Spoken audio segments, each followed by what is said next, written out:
अगर संसारिक प्रवृत्ति वाले, अज्ञानता वाले, वो कहाँ पर किसी का भला मांगने वाले हैं, वो कहाँ भला करने वाले हैं। वो तो अपनों का भी लिहाज नहीं करते, वो तो अपनों को भी लूटने में लगे रहते हैं, अपनों को भी दबाने और दुत्कारने में लगे रहते हैं। तो कहाँ पर भला, कहाँ पर किसी के भले की कामनाएं, और भला करना तो दूर की बात है।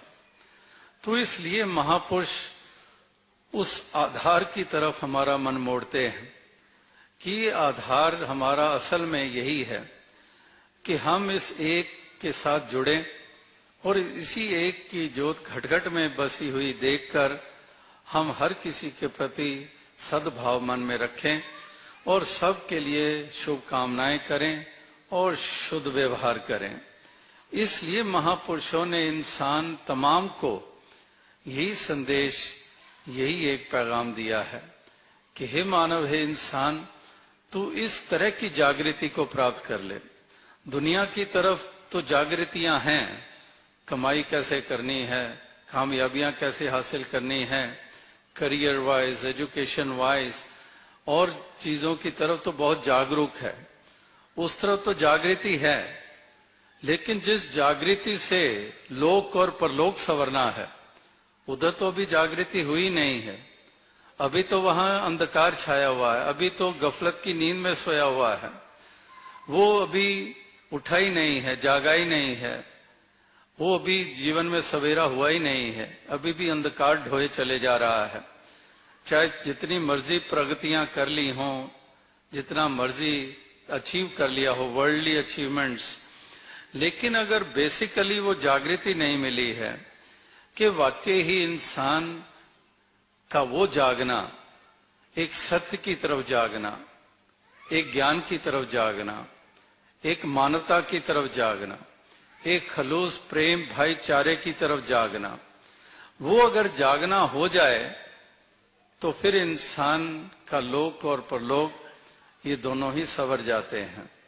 तो इसीलिए महापुरुष संत जन इंसान को यही कहते हैं कि उठ जाग कुराड़े मार नहीं, ये सौण तेरे दरकार नहीं। कि कहाँ गाफल हुआ सोया हुआ है तो बंदे, तू जाग जा, और जागेगा तो पा लेगा, और अगर सोया रहेगा तो खो बैठेगा। ये जीवन रूपी पूंजी, ये श्वासों रूपी पूंजी भी पल पल छिन छिन हाथों से जा रही है। तो जो सोवत है सो खोवत है, जो जागत है सो पावत है। जो सोए रहते हैं वो गंवा बैठते हैं, वो लुट जाते हैं। एक सारी ये सांसों की पूंजी व्यर्थ चली जाती है। किसी की पूंजी, किसी का सरमाया इस तरह से इस्तेमाल हो कि कौड़ी हाथ ना लगे, तो हम कहते हैं कि बस घाटा ही घाटा हो गया। कि जितनी पूंजी थी, जितना कैपिटल था, वो लगा दिया, कुछ रिटर्न नहीं, कुछ बचा नहीं, सब कुछ छिन गया। तो श्वास रूपी पूंजी कितनी महत्ता रखती है, इस श्वासों रूपी पूंजी की कितनी कीमत है।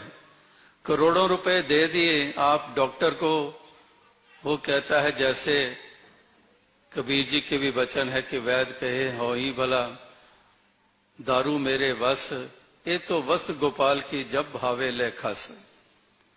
कि दारू मेरे बस में है लेकिन श्वास मेरे बस में नहीं है, ये तो मालिक के पास ही है।